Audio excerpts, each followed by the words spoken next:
Hoje eu estava comentávamos ali na frente assim que chegamos. Poderíamos fazer hoje um grupo de estudo. Hoje o Jefa está, não que não seja acolhedor, mas quando está muito cheio, né, fica difícil. Mas hoje tem essa característica, poucas pessoas, pelo menos a priori. E nos daria essa possibilidade de termos mais uma conversa, uma reflexão coletiva. Tendo em vista que esse tema, ele nos abrange um horizonte e ao mesmo tempo uma profundidade que poucas vezes nos damos a oportunidade de fazermos uma análise. Não foi de forma aleatória que elegemos para a data de hoje esse tema, onde vai nos convocar a pensar sobre o destino e a responsabilidade que temos perante ele. Porque estamos todos fechando um ciclo. Pelo menos em termos de calendário, aqueles que são mais frios, eles dizem, isso é um dia como outro qualquer, amanhã tudo segue do mesmo jeito. Mas nós sabemos que a vida é feita de ciclos. E na hora em que fecha num calendário, não podemos nos furtar a entender que há um efeito psicológico, até mesmo do meio em que nos encontramos, onde nós somos convocados a, de uma forma ou de outra, darmos uma parada. E nesse momento em que paramos, uns buscam preencher esse espaço com outras atividades, de tal forma que não consigam entrar em contato com o extrato daquilo que passou durante esse período. Bem como nem sempre se abrem a possibilidade de perceber os acertos e os equívocos para desenhar aquilo que vem depois.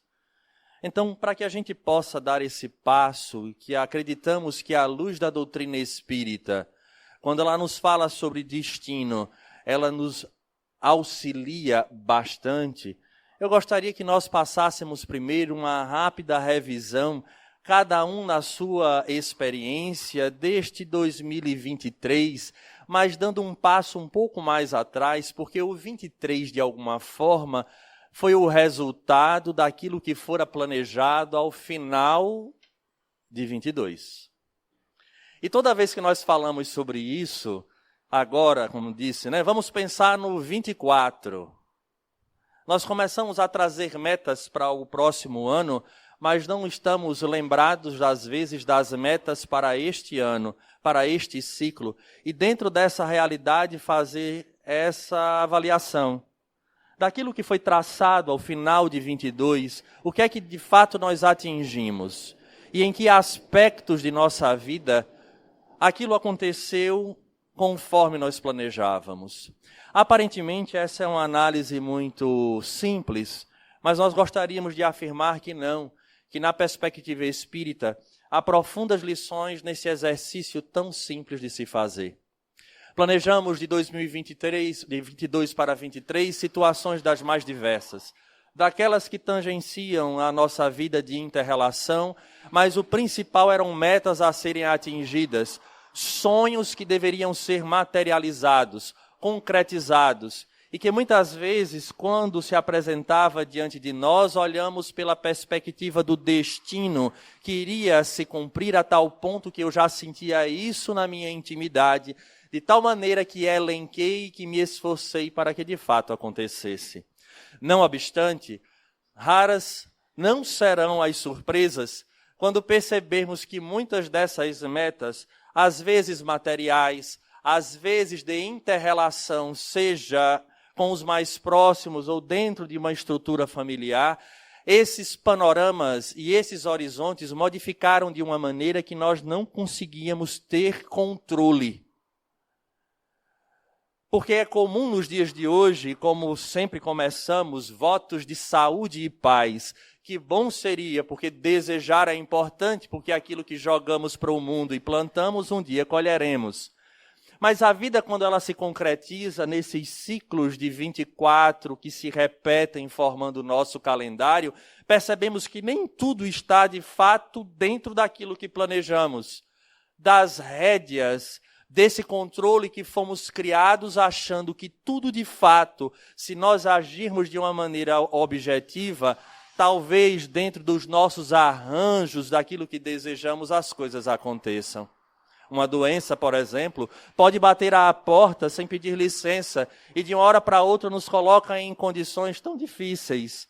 Ao mesmo tempo, outras alegrias que sequer passavam pelo radar chegaram a acontecer conosco, nos estimulando para novos empreendimentos, de tal forma que a vida então apresenta-se, como diria Buda, quando ele faz uma análise sobre a origem do sofrimento, ele vai falar sobre as verdades e dentre elas ele fala sobre a impermanência da vida, porque na vida tudo é impermanente. Nós levantamos durante o dia, não sabemos se terminaremos ele como encarnados, a impermanência.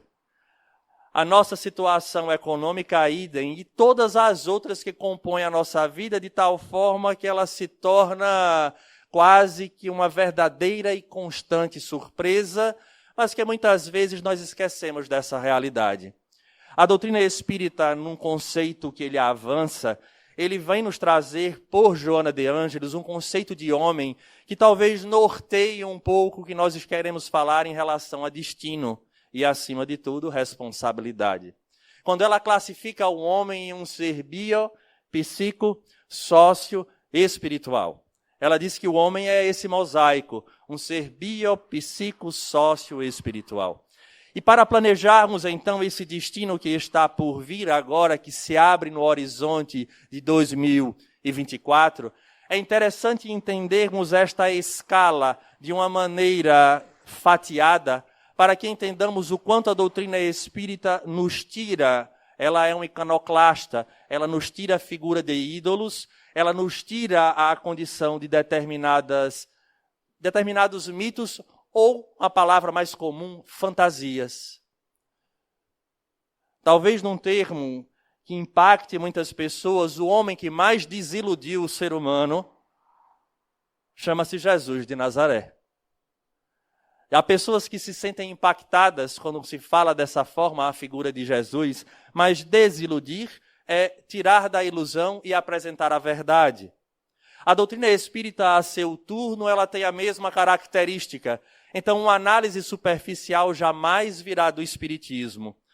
Podemos nós, aqueles que fazemos parte do movimento, até envolvidos com as nossas emoções mais superficiais, possamos deixar de lado as análises que o Espiritismo nos possibilita.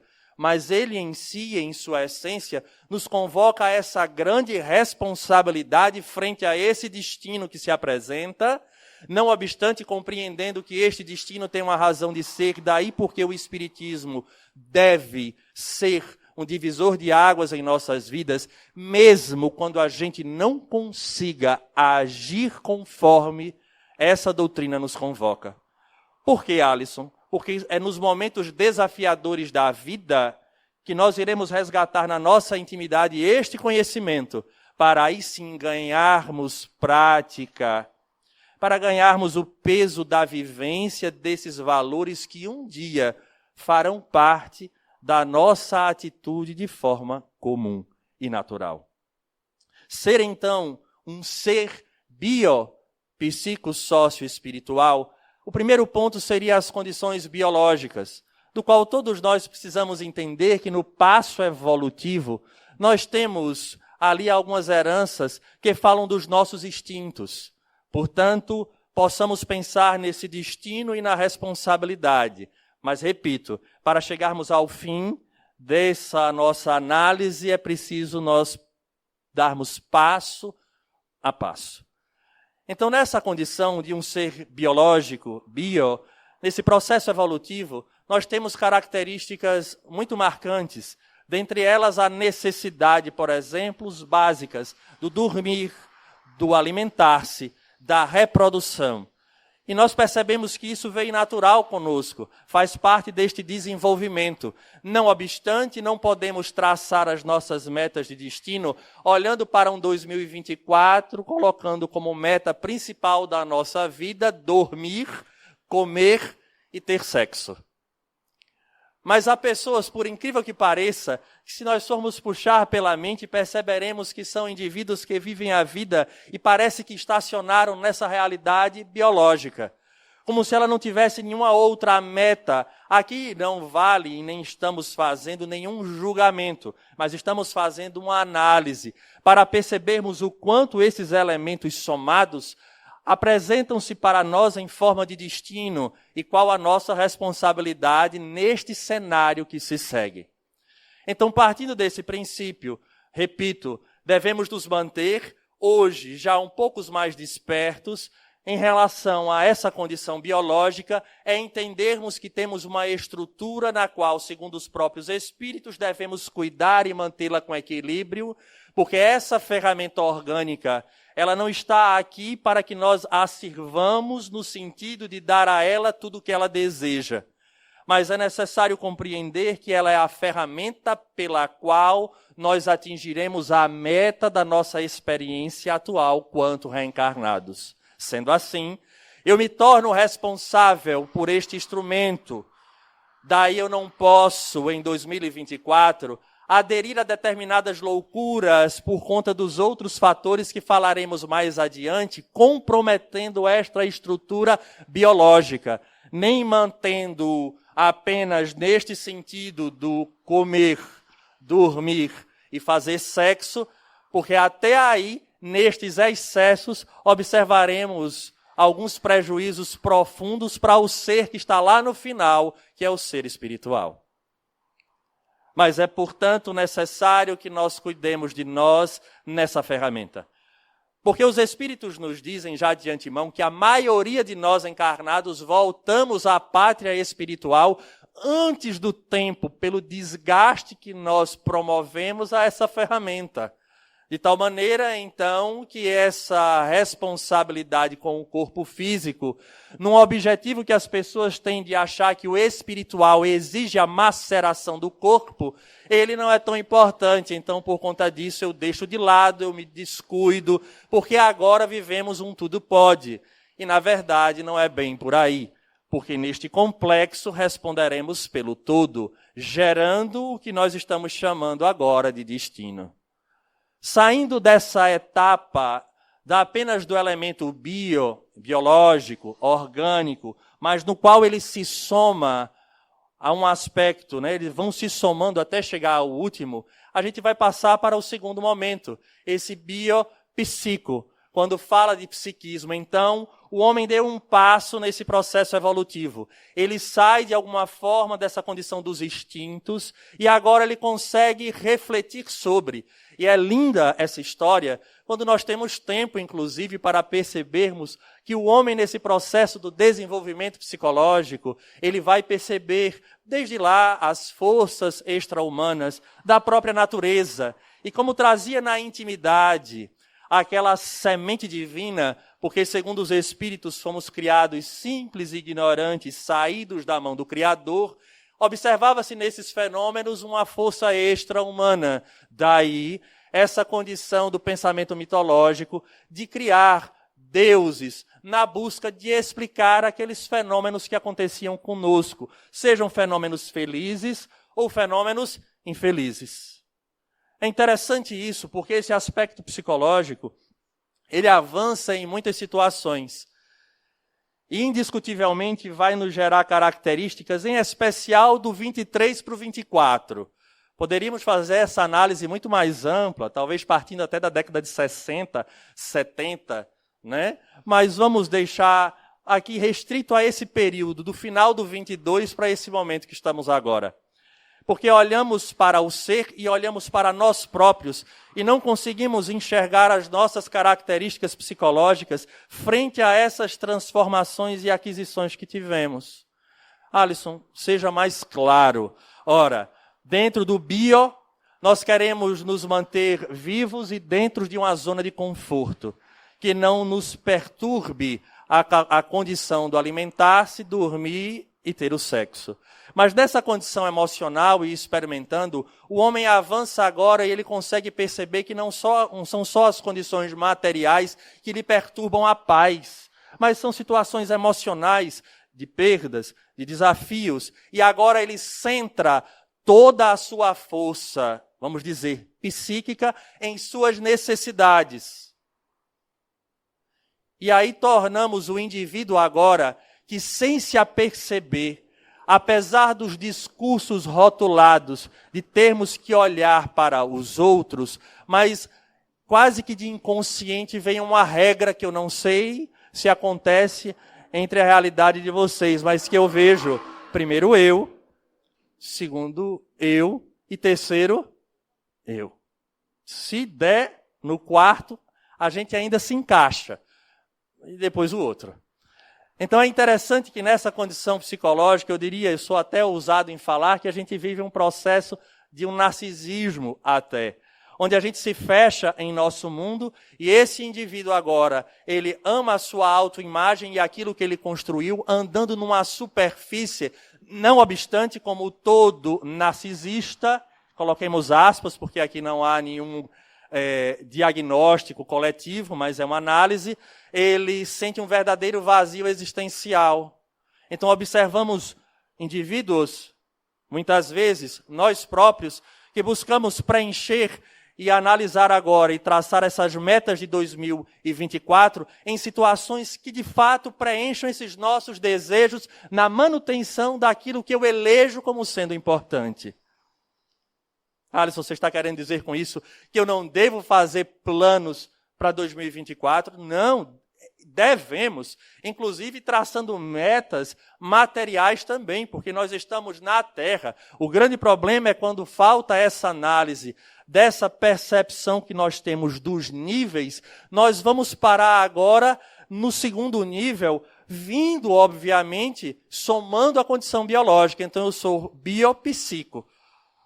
Mas nós já amadurecemos um pouco mais e transcendemos, porque a soma da individualidade, que traz agora essa percepção mais superficial da vida, como se estivéssemos resgatando um ontem que foi perdido, a necessidade de viver até a última gota, essa somatório da individualidade vai formar um outro nível, bio, psico, sócio.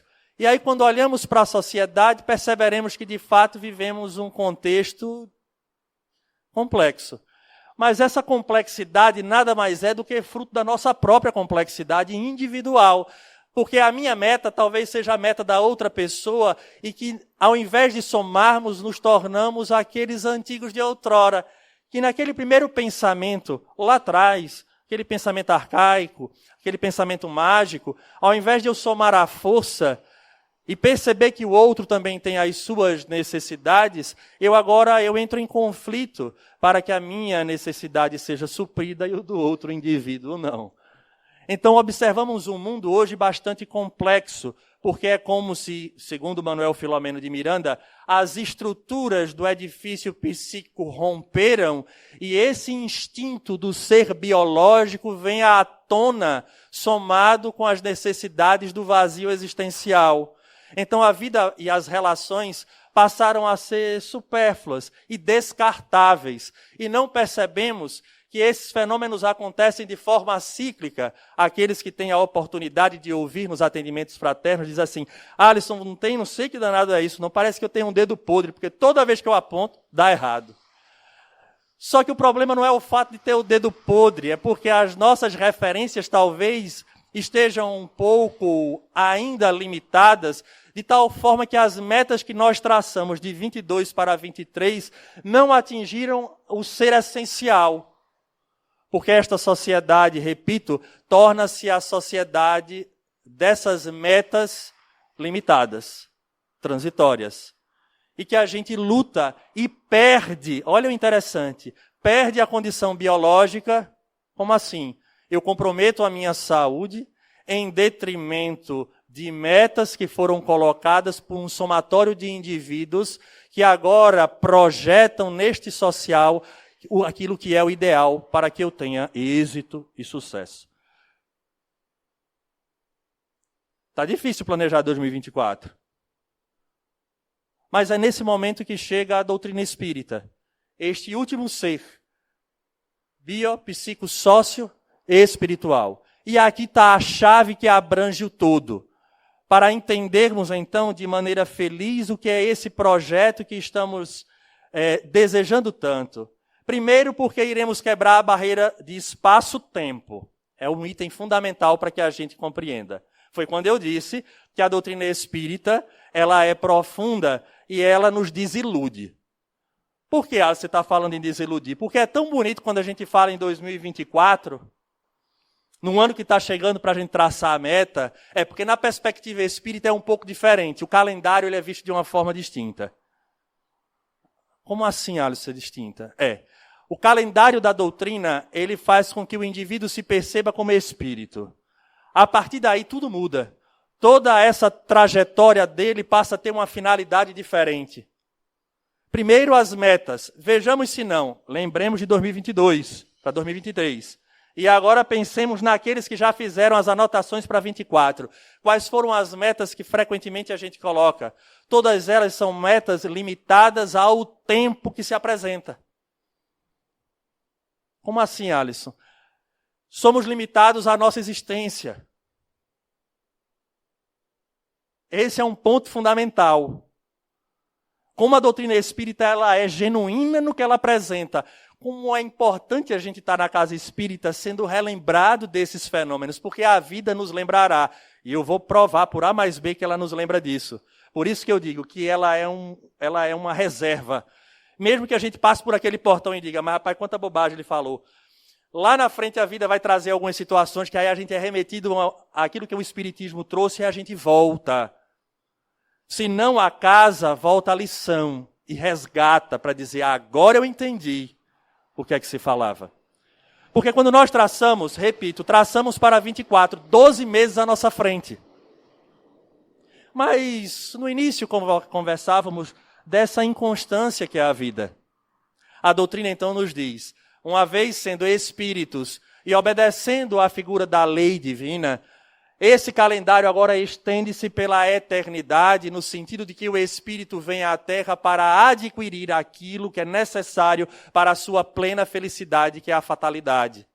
Então, estas experiências sócios espirituais, elas são um desenho daquilo que nós estamos nos preparando a nós próprios desde um ontem, muito antes da atual existência. Valores que passam a ser avaliados por um aspecto de tempo, não que nos empurre para o marasmo. Ai não, já que eu não consigo, eu vou deixar para a próxima existência. Não é uma boa ideia. Apesar do Espiritismo nos falar que essas aquisições passam agora para o calendário da eternidade, não é uma boa ideia. E aí é o que é interessante, que é exatamente essa perspectiva da reencarnação, que fala dos destinos e dessas aparentes surpresas que nós achamos que surgem em nossa vida de maneira inconstante, mas que são resultados de uma ação prévia. Então, 2023, na verdade, ela foi a síntese de várias existências para trás e daquilo que nós fizemos nesses anos que antecederam, que geraram as consequências que neste ano elas eclodiram, podendo apresentar-se de formas positivas ou talvez de formas aparentemente negativas. Porque se nós pudéssemos colocar o extrato do que desejamos para 24, se eu estiver errado, me digam. Todo mundo fala, né? Eu quero ter saúde, eu quero ter felicidade, eu quero ter paz. Mas, na verdade, dependendo da ótica que a gente enxergue, o que a gente não quer é sofrer. Alisson, eu topo qualquer coisa, eu só não quero sofrer, ter dor. E óbvio que nós estamos falando sofrer em dor num aspecto bem amplo, desde as dores físicas, há aquelas dores que nos tiram da zona de conforto. Basta um boleto atrasado que vocês vão entender o sentido que eu estou falando de sofrimento. Não dói no físico. Dói no físico? Não. Preocupa? Preocupa. Se preocupa, já tira você de prumo. Tirou de prumo, você já criou um nível de ansiedade, de estresse, de. Olha que interessante. Ainda bem que eu não sei o que é isso. Né? Quem não? Mas eu estou dando só um exemplo, então nós não queremos sofrer. Mas por que a gente não quer sofrer, Alisson? Mas o destino nos aponta para situações como essa, porque não há quem passe na Terra, por exemplo, e morra saudável. É raro. Alguém que não passe nem por uma limitação. É raro. Só que então a doutrina espírita agora nos convoca a refazer o caminho por um aspecto completamente diferente. E é nesse instante que a gente pede ajuda a esse espírito, Manuel Filomeno de Miranda, a quem eu tanto gosto, né? E a gente vem trazendo essa obra, né? De tal forma que ela vai nos clareando situações diversas e que a gente vai poder pincelar aqui esse destino que hoje já se está concretizando, qual é a nossa responsabilidade frente a eles. O primeiro grande ponto que a gente vai observar indiscutivelmente dos desafios do não sofrer, a pergunta surge muitas vezes, Alisson, como não sofrer diante de um cenário no qual eu já estou imerso, que ele por si já é tão doloroso? Por exemplo, os desafios no campo da família. É ou não?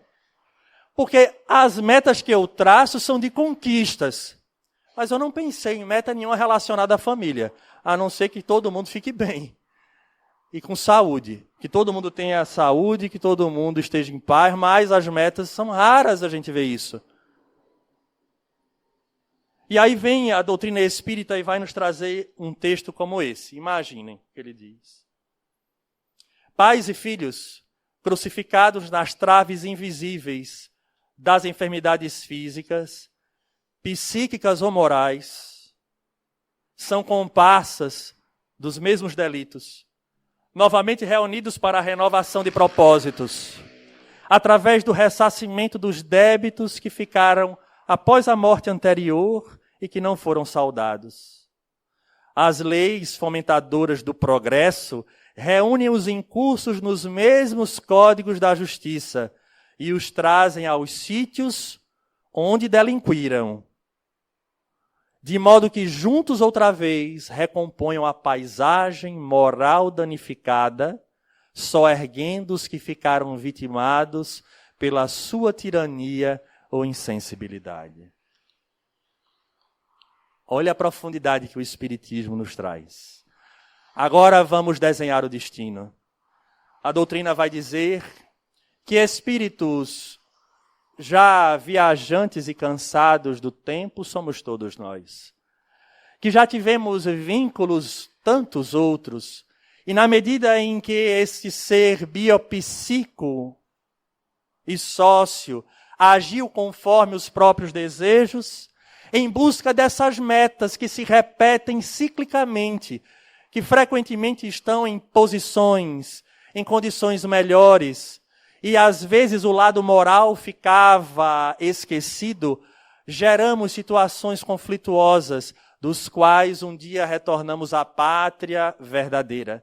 Lá chegando, a lei que encontra-se implícita, ali colocada na consciência, e que o corpo faz com que a gente esqueça de uma maneira enfática, lá não acontece. E nos deparamos então com o resultado verdadeiro das ações.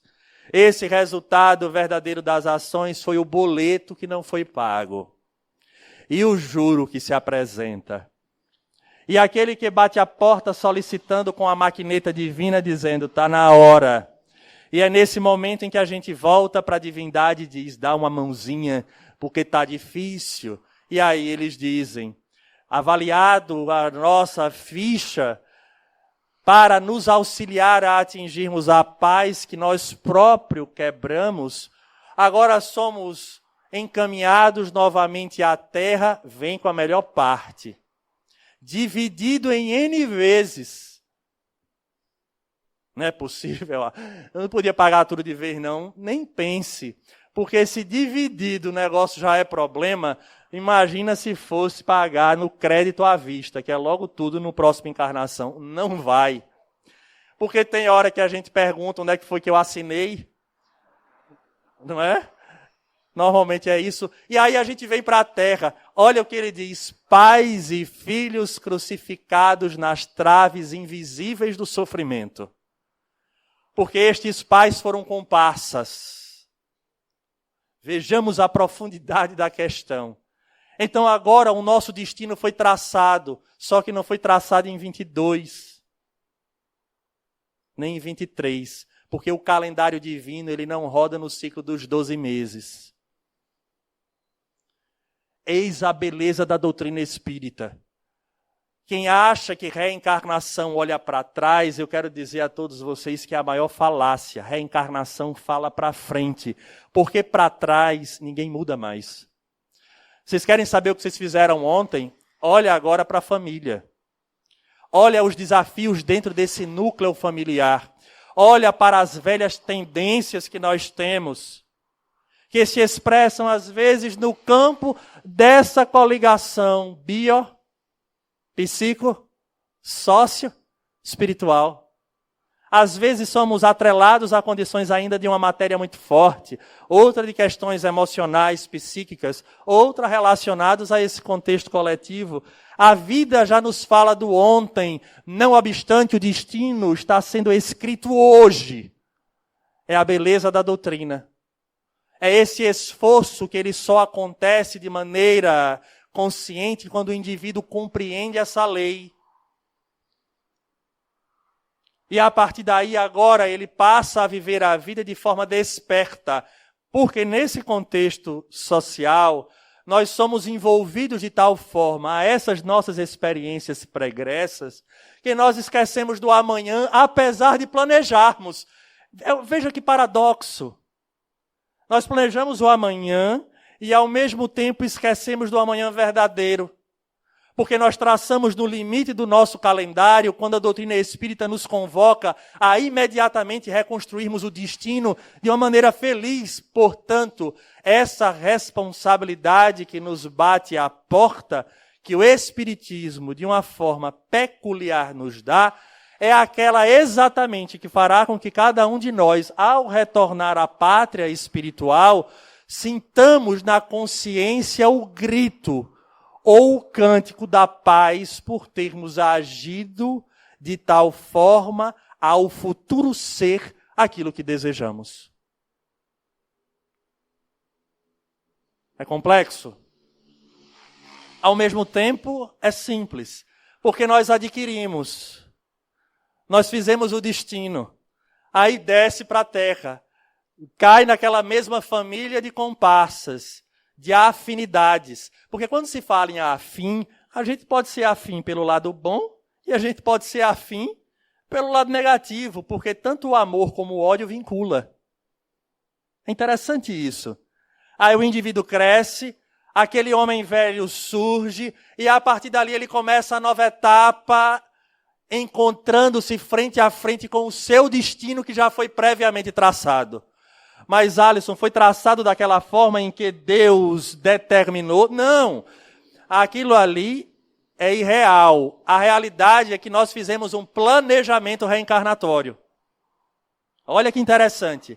E o mais interessante é que dentro do planejamento reencarnatório nós temos uma gordurinha para ser queimada, que é aquela do campo do livre-arbítrio, porque eu posso piorar a situação dentro do quadro das expiações que já eram esperadas, ou eu posso melhorar o quadro, porque afinal de contas, o que o Espiritismo vai chamar de causas anteriores, ou melhor, das atuais, que ele classifica como provas e expiações, dá ao indivíduo a possibilidade de melhorar e aliviar.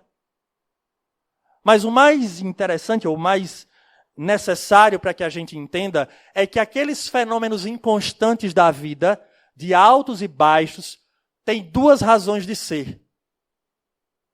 E nós estamos falando isso porque 24 se avizinha. E do mesmo que 24 se avizinha, as situações vão surgir tal qual aconteceram em 23, que a gente queria que tivesse acontecido uma coisa e aconteceu outra. Mas a gente precisa entender que esse fenômeno de acontecimento tem duas origens. E aí eu vou repetir, que eu já falei. As causas anteriores e as causas atuais. Não obstante, as causas anteriores são frutos do que eu já fiz no passado e eu não consigo, em tese, modificar 100%, eu atenuo. Mas mudar 100% não. Às vezes eu até adio a prova. Se consegue. A prova, a expiação não. As causas atuais, elas estão relacionadas às nossas escolhas de agora. E é lindo quando a gente mergulha através do Manuel Filomeno, quando ele vai dizer que muitas situações estão expressas em nossos códigos genéticos para uma possibilidade de eclosão, para que sirva de chamado de atenção e a gente retome o caminho que tem que ser. Está lá no código genético. Aí a pessoa tem uma possibilidade de ter ou não a doença. Mas ele é tão desregrado na vida que os espíritos vão lá e ativam aquele DNA para que ele possa se expressar, a doença surge, mas é uma punição. Não. É importante que a gente entenda que nessas duas situações existe a inteligência suprema que tudo comanda. E isso é uma beleza, porque é um conceito extraordinário que nós iremos trabalhar, inclusive, porque eu só faço palestra agora, quero dizer a vocês, ano que vem, não faço mais esse ano, ok? Estou de folga até o ano que vem. Então, terça-feira, eu estou de novo. Mas vamos trabalhar esse conceito de providência divina. Olha que beleza.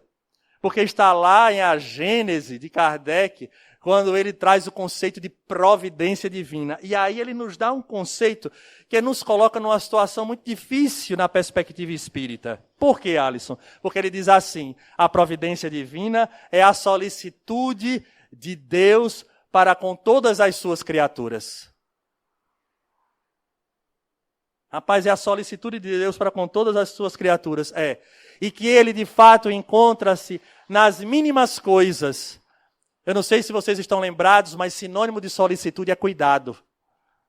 Intenção.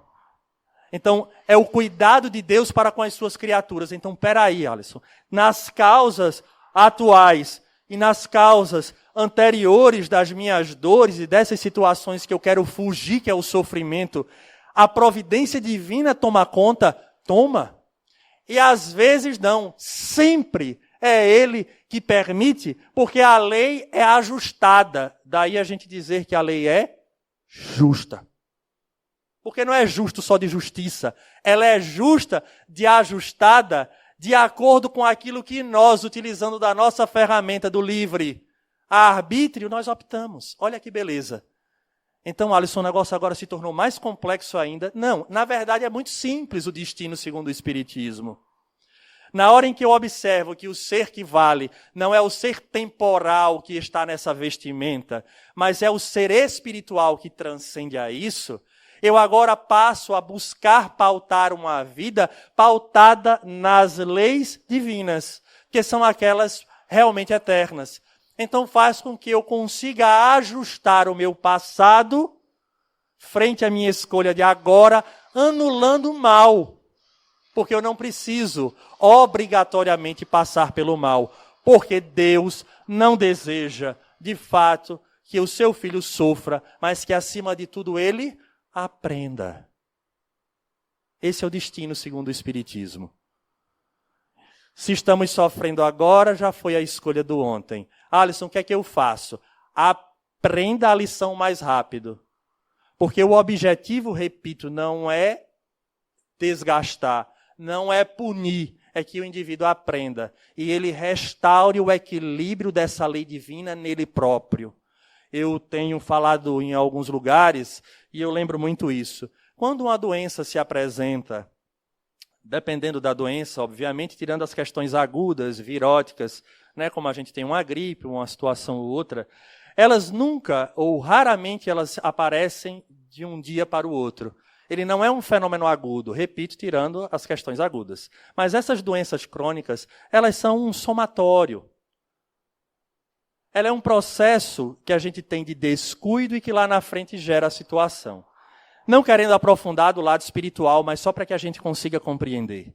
Quando as dores nos chegam, percebamos que essa dor é o chamado de atenção para que a gente pouco a pouco modifique e vai ser necessário um tempo para que a gente consiga reequilibrar a balança. O grande problema da gente é que quando nós descobrimos a causa da dor, a gente quer que ela desapareça imediatamente. Só que a gente passou anos desgastando, anos em desequilíbrio. E agora, de uma hora para outra, a gente agora quer. Eu descobri que tem que ser. Que bom que você descobriu que tem que ser. Mas agora tem que passar por esse período de latência para o resultado vir positivamente, tanto quanto demorou para que o resultado negativo aparecesse. Então, alguém que nós fizemos mal e que porventura temos o desejo de pedir perdão, desculpa, ou seja lá o que for para reparar, façamos agora. Mas não criemos a ilusão em nossa mente que essa pessoa, diante daquilo que foi feito, vai nos abrir os braços e dizer que maravilha, porque ela também teve os seus sentimentos, as suas condições emocionais machucadas. Ela terá o tempo dela, mas é necessário que a gente desperte e comece a fazer esse amanhã diferente. Porque sofreremos cada vez mais na medida em que adiarmos essa mudança de conduta. E as situações que surgirem para frente, tenhamos a certeza, elas são conduzidas por esse destino que nós traçamos ao longo de todo o tempo. Portanto, façamos um 24 de fato diferente. Muito mais um marco de calendário, mas olhando para esse tempo que nos é dado pela ótica do espírito imortal que somos. Percebendo que essas inconstâncias da vida são os resultados que essa sabedoria extraordinária, segundo o Espírito não, ele já está em espírito, mas quando escreveu estava encarnadíssimo. Quando o pensador, o filósofo espírita Leon Denis, no livro O Problema do Ser, do Destino e da Dor, ele diz de maneira muito clara que a divindade ela equilibra essas situações, porque se fosse só pancada toda hora, ninguém aguenta. E se for só alegria todo instante, também ninguém se preocupa. Porque nós não conseguimos chegar a esse estágio de equilíbrio. Então ele vai dizer que a vida será feita de altos e baixos de fato, mas não de forma aleatória, mas como resultado da nossa própria estrada. Então se avizinha agora uma estrada para frente. Muito disso que nos aguarda já foi plantado. Mas tenhamos a certeza que na medida em que a gente viver agora, consciente que a gente está fazendo o amanhã, mesmo que o ano que vem e o outro sejam de turbulências, chegará um momento que este passado será esse agora, onde nós estamos optando por caminhar de forma equilibrada e bem. E aí Manuel Filomeno de Miranda, ele ainda complementa, dizendo algumas coisas assim que às vezes a gente fica, eu não queria, né? Olha o que ele fala. Assim, as inteligências que se compraziam na luxúria e na tirania retornam nas patologias da idiotia. Assim como os suicidas que esfacelaram o crânio voltam nas expressões da excepcionalidade, de síndromes, da hidrocefalia, vinculados àqueles que de alguma forma se fizeram comparsas da delinquência a que se entregaram. Então, o destino de fato está em nossas mãos. Já estamos recebendo esse grande resultado do que tudo que fizemos. Portanto, na análise de 22 para 23, vejamos ali, imersos nas entrelinhas, essa lei de retorno, ao mesmo tempo que teremos mais adiante a lei de retorno também do que já estamos fazendo agora. E ele acrescenta, me permitam porque acho importante, não entendendo a linguagem silenciosa, embora operante do amor e da beleza, em toda parte presentes, o homem não se pode furtar à reflexão, ao exame, quando colhido pela dor, vejamos, quando colhido pela dor, ou recambiado ao leito pela provação. Olha que interessante. Ou impedido de seguir conforme lhe apraz.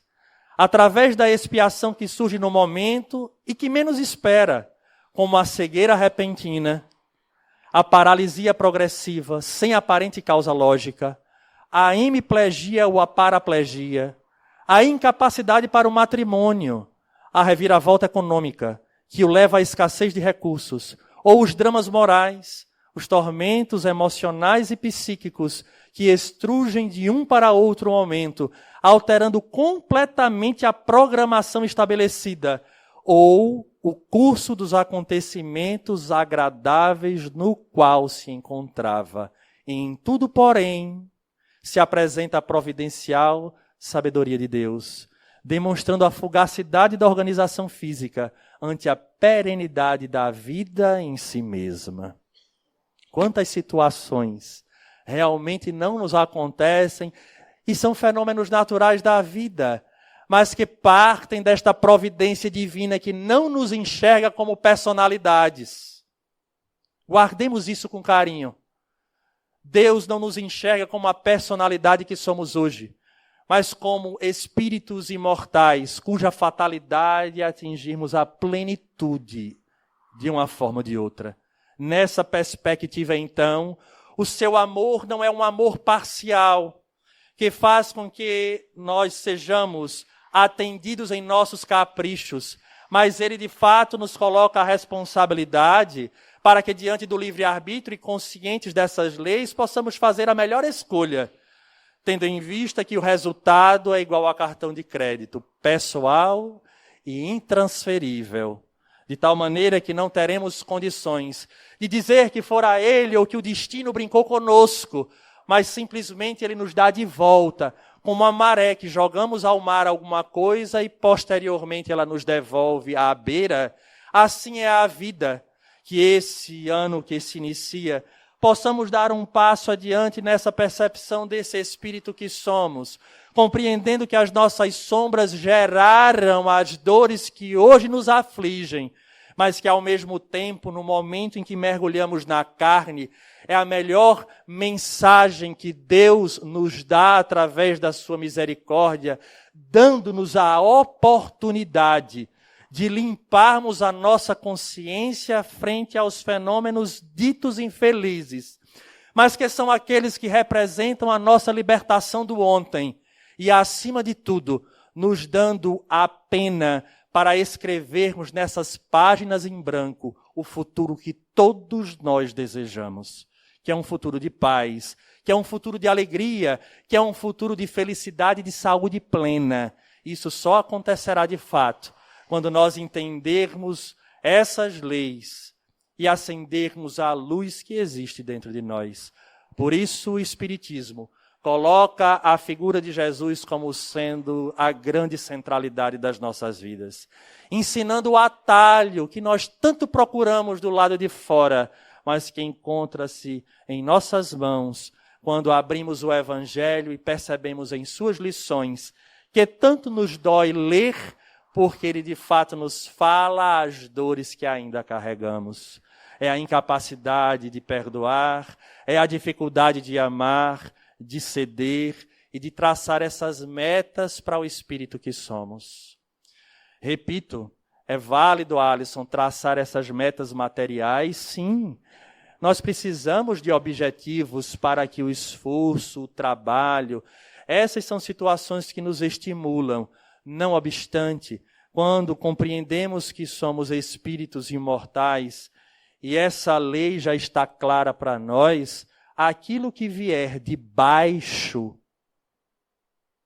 e não de alto na nossa vida, nós compreenderemos que é a providência divina preparando o nosso futuro da melhor forma, porque estaremos ali reparando um equívoco do ontem.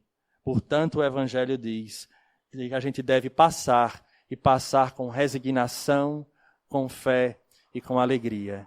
E nos momentos de felicidade, que porventura nós nos sintamos eleitos pela divindade, o equilíbrio também nos bata a porta e diga, calma, para que não se exceda e se comprometa, e amanhã arrependa-se por alguns momentos impensados que irão gerar consequências. Portanto, percebemos que a vida nos convoca, de fato, a uma vida de equilíbrio. E o equilíbrio sempre pautado nessas leis imutáveis de Deus. A todos, um grande abraço. 2024, de fato, repleto de sabedoria. Eu prefiro dizer assim, porque a sabedoria, ela abrange tudo. Ela nos dá a condição de desatar os nós e, nesses momentos festivos, nos mantermos em equilíbrio, para que, dessa forma, vençamos este calendário, que não é de 12 meses, mas de uma existência. E quando voltarmos à pátria espiritual, possamos ficar felizes com o resultado que nós teremos em mãos. Saúde e paz.